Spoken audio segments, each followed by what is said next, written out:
Hello, friends. Welcome to Chickenlandia and welcome to Bawk Talk, your 100% friendly backyard chickens show. I am your host, Dahlia, also known as the president.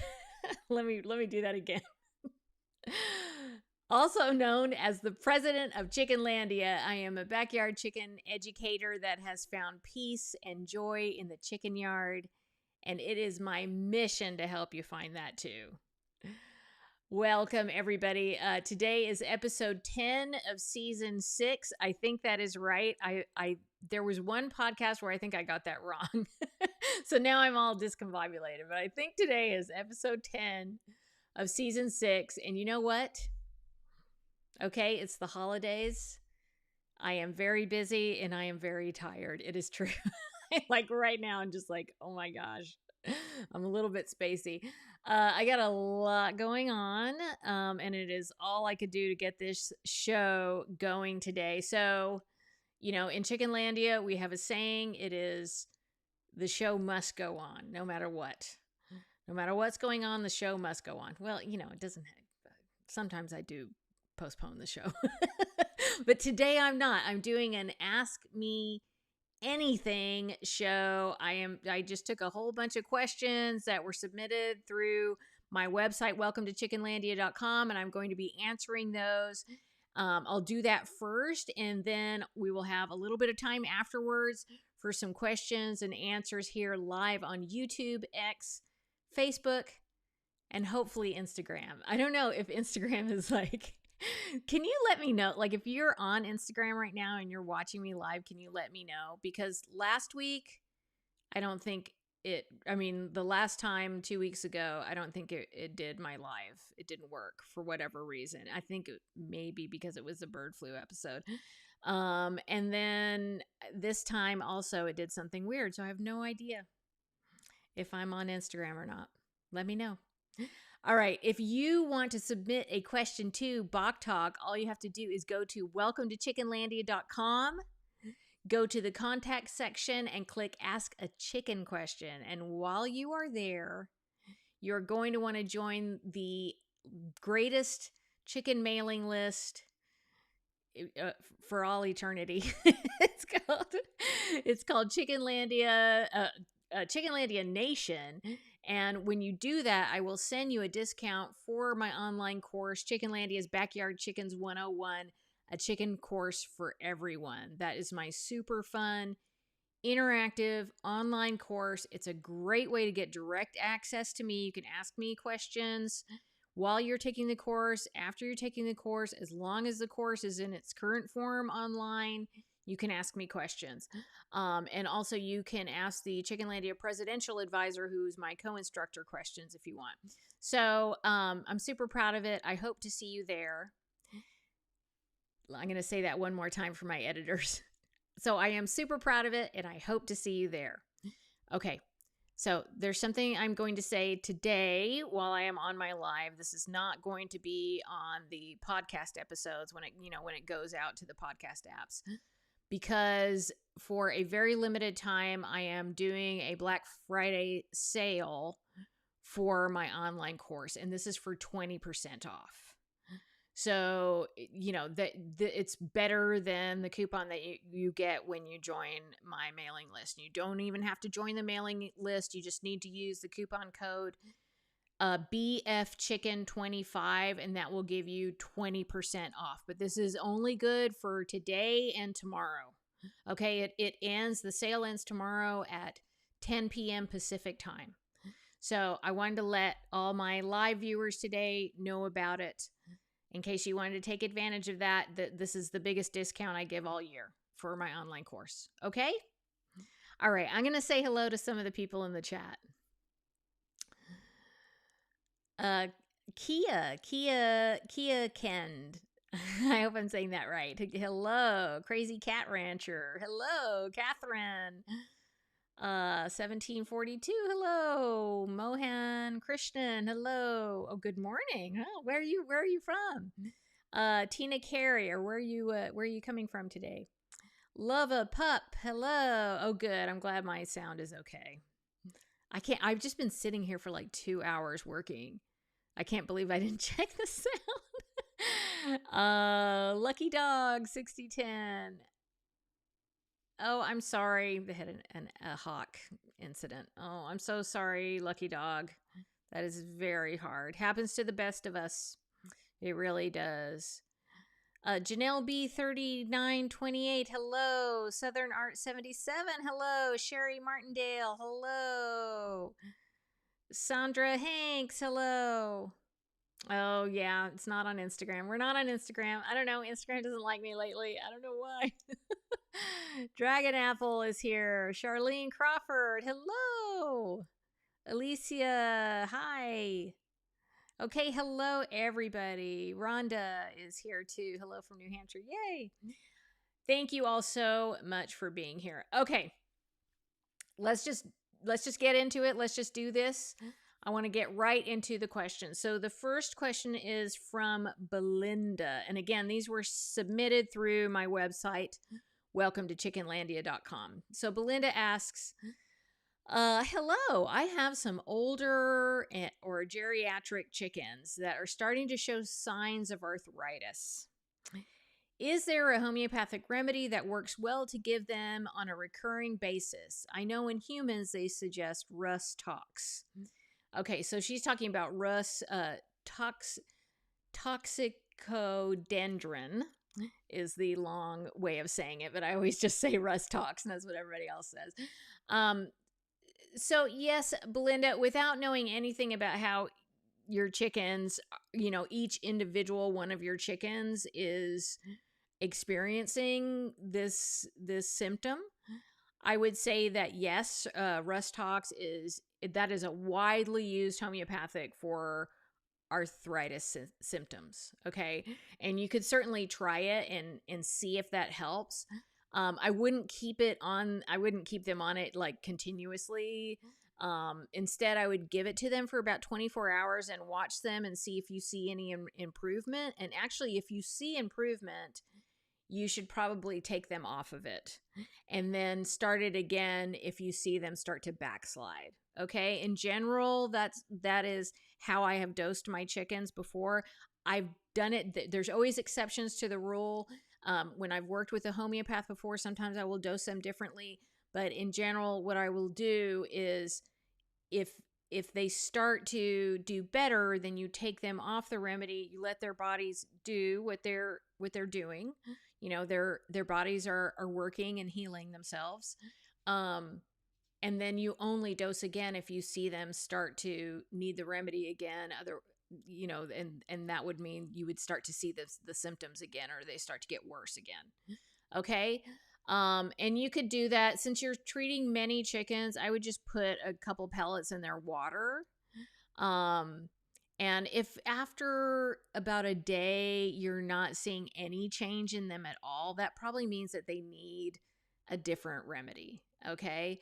And that could be arnica, it could be hypericum, it could be another remedy that is used for arthritis. I know dulcamara, I think, is another one.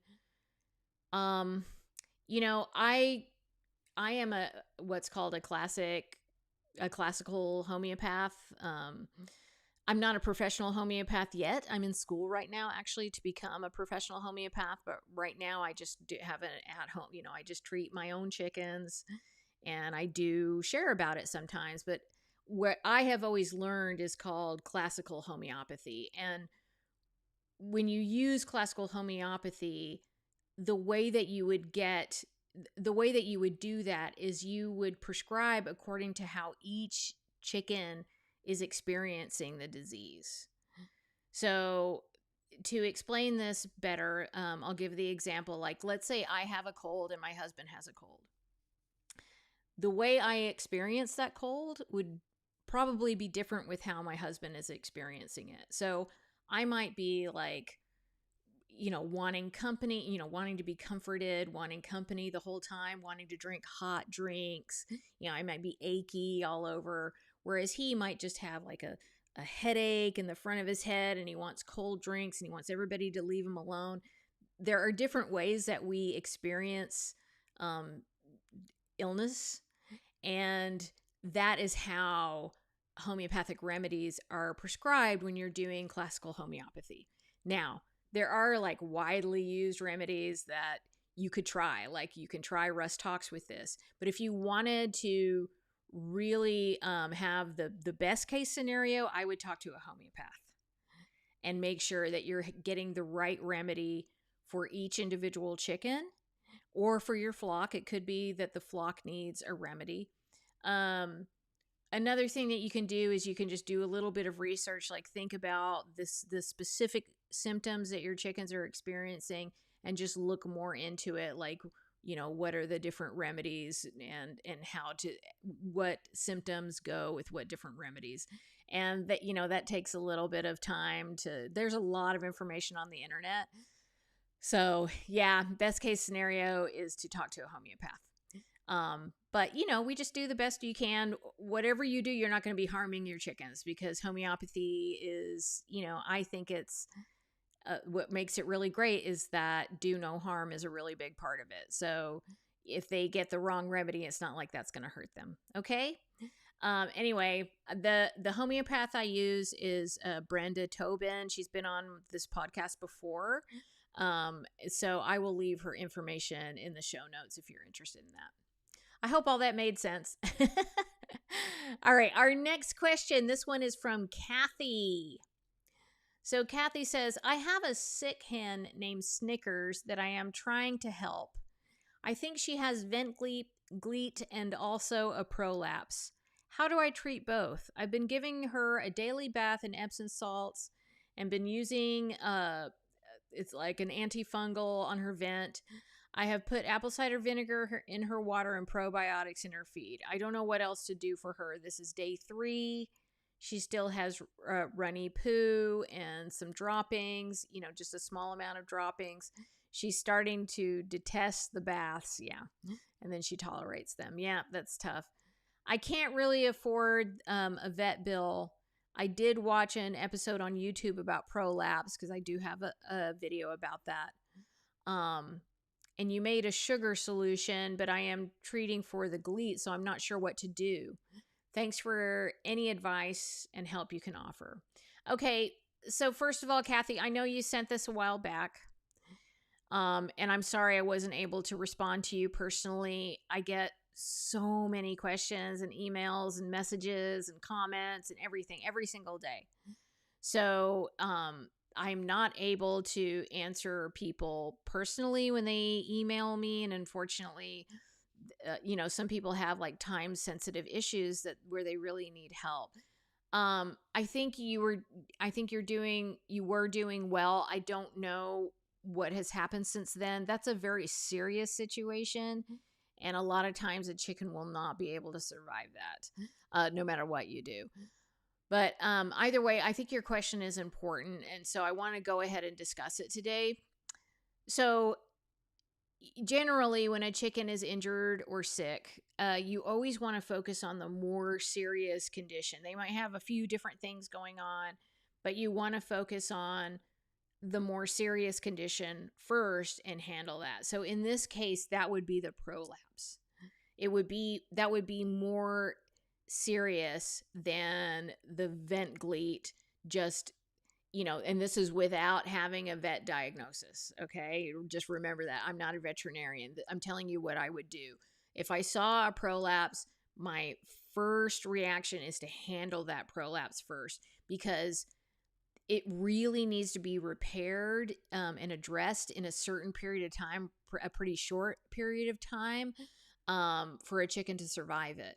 And, you know, if a chicken has a prolapse for over 24, you know, at the most 48 hours, that tissue that is out of their body can actually die. It can like dry up and die. And once that happens, they will not survive past that. Okay. Like even if they're like eating and drinking with dead tissue at their vent, they will never be able to lay again. So, you know, without like major vet intervention, and even sometimes with veterinarian intervention, they will likely not survive. So in this case, if it were me, I would handle that prolapse first, and that would include using the sugar solution that I talk about in the video I have about prolapse vents. And I'm going to leave that video for all of you in the show notes, okay? So basically what I do is, if I have a chicken with a prolapse, I put some sterile gloves on or some rubber gloves on and, wash my hands really well or whatever. And you really want it to be sterile if possible.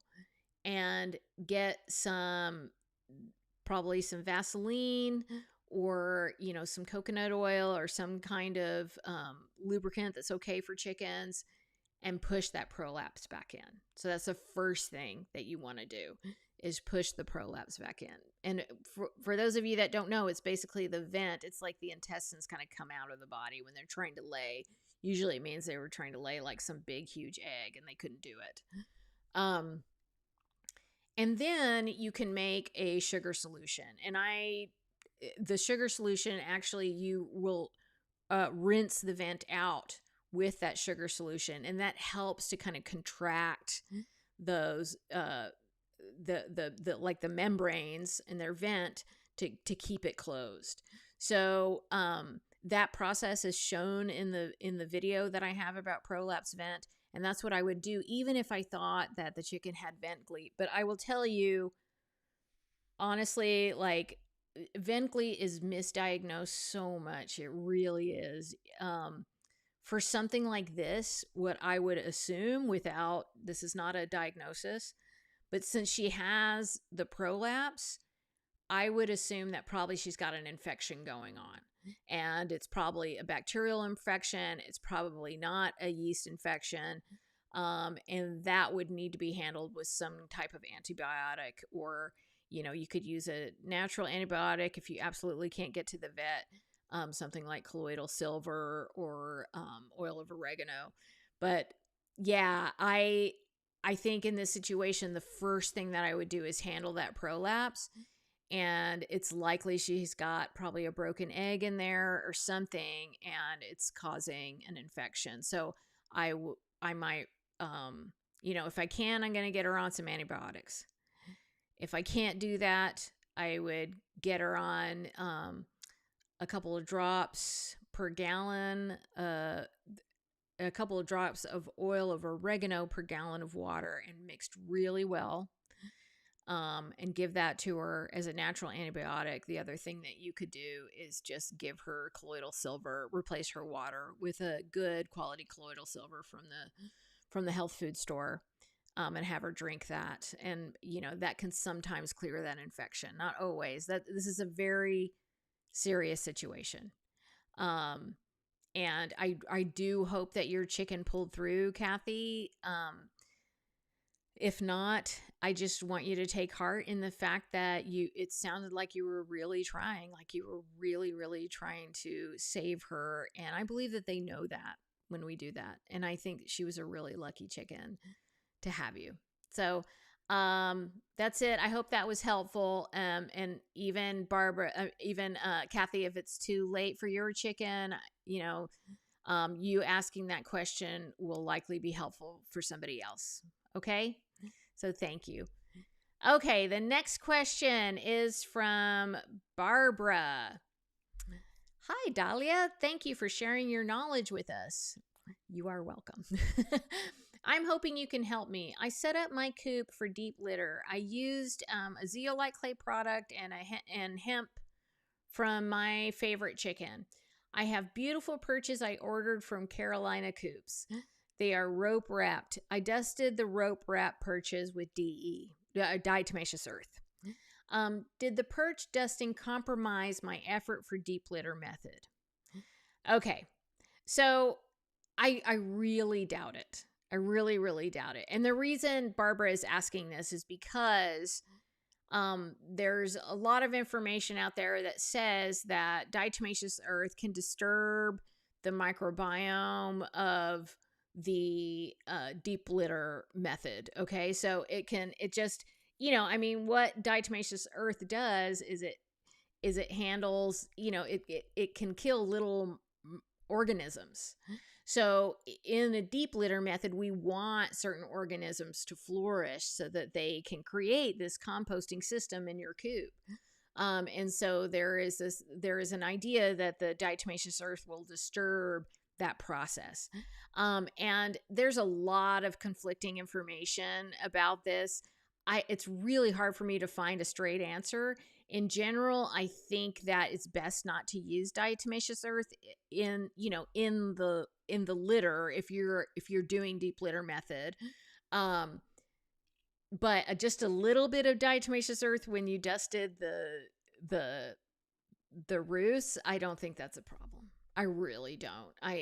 You know, if it's a problem, you will know it because the litter won't develop correct. You know, it won't compost correctly, and it'll start to smell off. So, but I wouldn't worry about that. So it's such a small amount. And like I said, some people do use diatomaceous earth in their deep litter. So yeah, if it were me, I would not start the process over again unless it was obviously not working. Then I would just start it over again. But good job. You sounds like you're using all the good stuff. Okay, the next question, and this is the final question that I'm going to answer from my submitted questions. It is from Victoria. Hello there. Thank you for all the content you put out. I'm sure I can answer my own question, but I am looking for some reassurance. I understand that. I do that all the time. My newest flock of 6 girls are sweet but flighty. Regardless of me raising them since they were chicks, they don't let me pick them up or pet them. I'm nervous about completing routine health checks because I feel like it stresses them out when I have to chase them around. They also don't roost at night. They would rather all squeeze into one large nesting box, so it's even hard to sneak in at night and do the checks. Are there some chickens that just refuse to be handled? Yes, there are. If so, what do I do? Just accept it and hope nothing happens? They are about 24 weeks old, and I'm just feeling negligent, not doing any health checks. Okay, so I think this is a situation where you probably sent this message a few weeks ago, and during that time, it is likely that your chickens have changed. They've matured a little bit. They've likely learned how to sleep on the roosts. And sometimes it just takes, especially if chickens don't have a mother hen, to show them where they need to go at night. It might take them a little while to learn, okay, you've got to go up on the roost. And the other thing is, if you have existing chickens, if you have an existing flock, and these are chickens that you've added to a flock, they might be scared to go up on the roost with the big chickens. So if that is still happening, if they're still kind of all crowding into the one nesting box, what you want to do is be their mother hen and go in there and just pick up the chicken and pick up each chicken and put them on the roost. And likely they will stay there all night, and they will slowly begin, maybe not too slowly, it's probably not going to take too many times, but they will learn that that is where they're supposed to sleep at night. Okay, and so once they learn to roost, and I promise you they will, even if they haven't yet, it'll be easy to do those nighttime checks on them with a headlamp or a flashlight. And this is the best way to do it when you have flighty chickens, is you just wait for your chickens to roost at night, and then you go out there with a flashlight or a headlamp. Is really easy because then it frees up your hands. And then you can check each chicken while they're on the roost. And this is just like a routine health check. So you want to look around their vent. You might look under their wings. You're looking for any type of injury, bumblefoot, the mites, lice are a big one. Sometimes you can't see those unless it's like nighttime. So yeah, they're gonna be okay. And also, as they continue to mature and they just start to learn, like, okay, this is where the food is coming from. This lady is bringing us food. This lady isn't a threat to us. they will likely warm up to you at least a little bit. There might be a few of them that are just always flighty and crazy. I've got some chickens like that. Like every time, like if I have to pick them up, they act like I'm literally killing them. And I'm like, you know me. What are you doing? But some chickens are just like that. But after a while, they should figure it out. Like, okay, we should probably chill out because this is the lady that gives us treats. Just spend a lot of time with them. Okay. And even if they never calm down, and even if like worst case scenario, you're never able to like do those health checks. There's one chicken I have that I can't ever handle her. And I can't, even at night, she will just completely freak out if I get anywhere near her. So I've literally never done a health check on her, but she's in my flock. She's happy. She's pecking and scratching. She's getting her treats. And that's the best that I can do.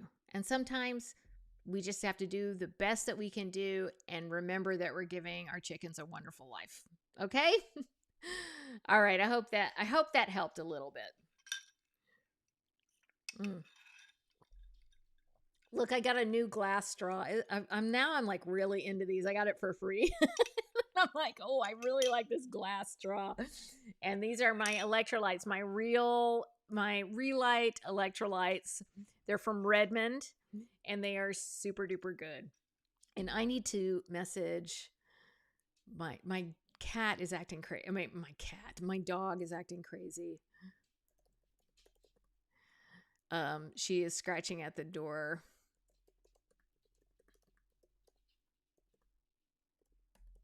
So I'm just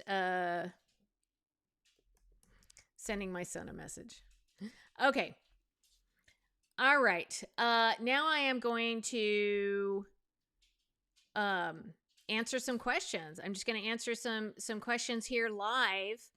If you have a question, write it in all caps. So start writing them right now. Before I move on, I need to make 3 announcements. Okay? Yes, you heard that. It's 3 today. And that's not because I'm greedy. Don't get it twisted. It's not because I'm greedy. It's because I still have to pay those chicken bills. These chickens, I did get a few more chickens, and they require feed and treats and all that stuff. At least in my flock, that's what I'm able to do. So I got some chicken bills. So I want to let you know today that, as always, this podcast is brought to you by the folks at My Favorite Chicken. My Favorite Chicken is my favorite online shop to get my chicken supplies, like their wonderful hemp bedding and their new coop safe warming plates. They're like these new heaters that you can mount on the wall. I really love a supplement that they have that is called Daily Hen Health. That's my new favorite chicken supplement. It's so good for chickens. I get all this and so much more from My Favorite Chicken. Definitely go check them out. I will leave a link for them in the show notes, and there's a coupon code for you. The next thing I want to tell you is something that you probably already know. I love my girls, and that's why I'm super excited to tell you about another company that is sponsoring this podcast. It's a new company that I've been working with lately. They are called Love My Girls, and I just love that name because it's super cute. But that's not the only reason I'm into them. They have a wide variety of healthy chicken treats. They are all soy and corn free.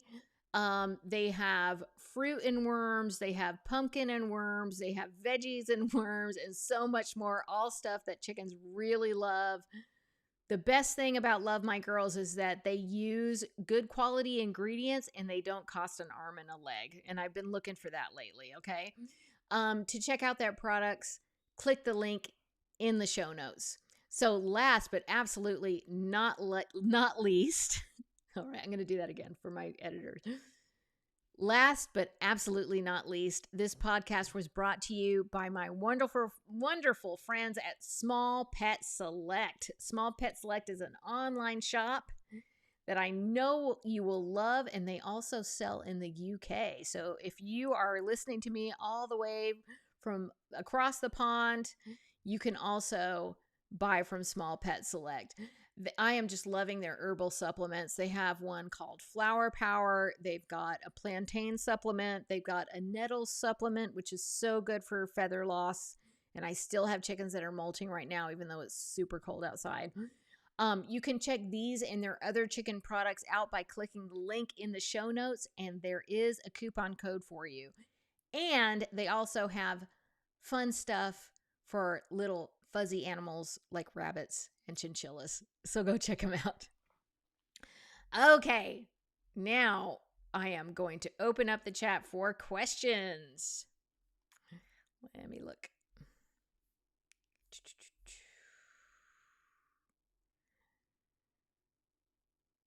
Okay, so this is a really good question from Radine Jacques 2048. I hope I'm pronouncing that right. I'm hopeless when it comes to names. Even though like my name is hard for a lot of people. So I understand at least. Can bumblefoot happen on the top of the foot? Yes, it can. So the way that you can tell if it is bumblefoot is that most of the time you will be able to see the plug, and it's like a black dot. And that can happen either on the bottom of the foot or the top of the foot. Sometimes the infection, it is really like it is moving throughout the foot, and so it'll start on the bottom and then kind of move up, and sometimes you'll only see it on the top of the foot, and sometimes you'll only see it on the bottom of the foot. That's where it's most commonly seen, is on the bottom of the foot, real in the middle of their foot, like right in their foot pad. It looks like an abscess, but there's like a black dot in it.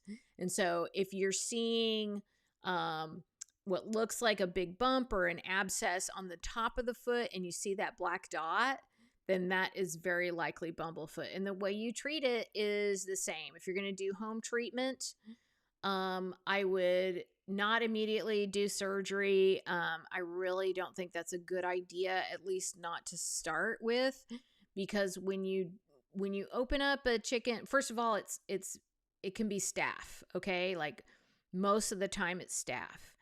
And that is not something you want to get exposed to. The other thing is whenever you are doing something so invasive as to like cut the chicken's foot open, you can introduce new bacteria into their foot and they can actually get sicker.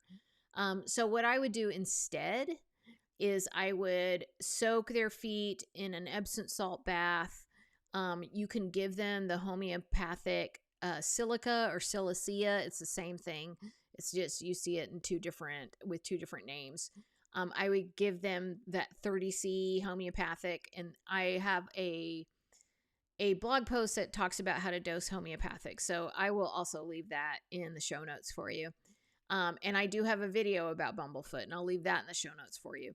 But yeah, I would try and soak it at least once a day, and hopefully that will push that infection out, and you'll be able to do, like eventually the plug just kind of comes out, and then that material inside will come out, and it happens on its own. It's the body just kind of pushing the infection out. So that to me is preferable than doing surgery. Of course, if you have to do surgery, then you have to do it. But that's not something that, like, I don't have any videos about that or anything. But there's a lot of information about that on the internet if you need to do that. Okay? Hope that helps. So Catherine 1742 or Catherine ER 1742. Can fish antibiotics be used for chickens? So I guess it depends on what the antibiotic is. If it's just oh gosh, what is the common antibiotic? I can't think of it. Penicillin. Then, I mean, technically, yes, I cannot advise you in any way about what the dosage would be. And really, that's the issue, is like you don't know what the dosage is. So to use it that way is a guess. I kind of feel like at that point, you might be better off. I have to be really careful right now. Because I'm not a vet, okay, and I'm not telling you to do this, but you might look and see if there are antibiotics for other birds, because that will likely give you the weight, um, the dosage according to the weight, and so that you might be able to adjust for your chicken. But for a fish, I don't know. I can't really advise on that. I would probably use colloidal silver before I did that, or use oil of oregano before I did that. Kim 59 says, when can I introduce my young chicks to the big girls? So it depends on the size of the young chicks. So if they're bantams, they're like, let's say they're itty bitty tiny bantams, and you're introducing them to a flock of standard sized chickens, you really need to wait as long as you can with them, because they're so small that they need to kind of have the mentality of a hen rather than the mentality of a little pullet. And it depends on the personality of the chicken, but this is like the most conservative way to do it. You would really want them to be as old as possible before you integrate them. And you would do that by, allowing them to be seen by the flock. They can see each other, they can get close to each other, but they can't actually physically contact each other because they're separated by fencing or by some kind of wiring. If you have standard sized chickens and you are introducing them to other standard size full grown chickens, I would wait. You can put them near them at once they're 8 weeks, because they can go outside. So they can be near them, they can be seen by them, they can be approached by them, but you want that barrier between the young ones and the older flock until they're probably at least like 12 weeks old. And you might be able to, it really depends on the personality of your flock and the personality of the new chickens. And you might have a sense that you can let them out sooner. But in general, 12 weeks is a safe spot, because they're a little bit bigger and they might have a little bit more confidence than when they're younger than that. So that is generally my recommendation. I do have, if you go to my YouTube channel and just type in introducing new chickens, you'll find a video that is specifically about when to put young chickens with an existing flock. And that goes into a little bit more deep detail. Sorry.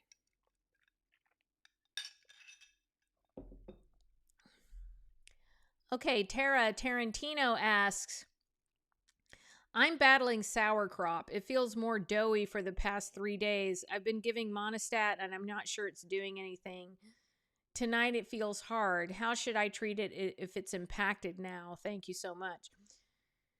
So, I would treat that with massage as much as possible, and you might really want to let the crop empty before you give them food that's going to bulk it up. So you can give them like yogurt, you can give them egg yolk, you can put them on kind of like a liquid diet that has some concentrated nutrition. But I would try for at least like 48 hours to not give them something, like their chicken feed, because that's going to fill up their crop. So you want to give them a chance to really empty their crop out and flush that out, so that they can, they just need to empty it out. So it gives the crop time to readjust. But for what sounds like an impacted crop, really massage a few times a day, very gently massage it a few times a day to try and move those materials around and try not to introduce more food into that crop. And then, I don't do, it really depends on the situation. So I never say never. But generally, I don't recommend Monistat, like to give them Monistat orally. For me, I would use another antifungal, Like you could use the oil of oregano, you could use colloidal silver. You can give them some, lots of probiotics in their water. Generally, that's where I would start. And especially if you're not sure that the monostat if it's not doing anything, then it might not even be sour crop. So I would work on just getting that crop empty and then go from there. And hopefully that will, give her time to start that crop over. Okay, I am going to answer one more question, but before I do that, I just want to remind all of you that I have a book. Did you guys know I have a book? Yep, it's called Let's All Keep Chickens, the down-to-earth guide to natural practices for healthier birds and a happier world. And you can find this on Amazon. You can find it on Tractor Supply or at Tractor Supply. I'm pretty sure it's like on the Walmart and the Target website. Like you can find it in many different places. It is one of the best things that I have ever done. All the information that I talk about on my channel, it's in this book. So, and it's very reasonably priced. So I would definitely, encourage you to get it if you haven't gotten it yet. And if you have, thank you so much for supporting me. But again, this is something that I'm really proud of. So I want to let you know about it. Okay, one more question. This is from Janelle. Okay.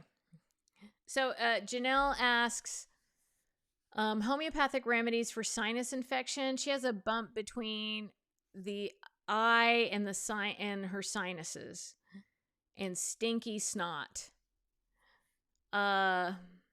She's using Teagard and silver, but she's still sick. That might be something maybe she has an obstruction. It could be something viral and not bacterial. For as far as like homeopathic remedies, it's so hard to, that's something I'd probably consult a homeopath about. Since it is in her eye, like if the infection is located in the eye, if that seems to be where the seriousness is, you could try euphrasia. That might be one that would help. Dulcamara is another one that might help. You could try, what is it called? I'm not going to be able to think about it right now. I'm not going to be able to think of it right now. Think about what it is right now. Antimodium crudum or Antimodium tartaricum. Those are two. I think that's tartaricum or it's ant tart is how I usually say it, but I can't remember the full name. Those maybe could help, but there's so many different ones, and that sounds like a serious thing that's going on. So, yeah, if it's looking like it's concentrated in the eye, I would probably start with euphrasia. But the stinkiness, that does kind of point to something that could be viral. And if that's the case, it just needs to run it. If she's going to survive it, it needs to run its course, and you just will support them with colloidal silver and whatever else you have. Okay. I hope she makes it. I'm sorry I couldn't be I couldn't be more specific about that. Gosh. My friends, thank you so much for joining me today. Thank you to my moderator and co-producer, Kelsey Paulus, also known as the Chickenlandia Presidential Advisor. Thank you to Talking to Crows for editing this episode, and to Double M Ranch for their wonderful podcast art. If you enjoyed this podcast, please remember to rate and review it. And I also want you to remember that no matter what, you are always welcome in Chickenlandia. Thanks so much. See you next time.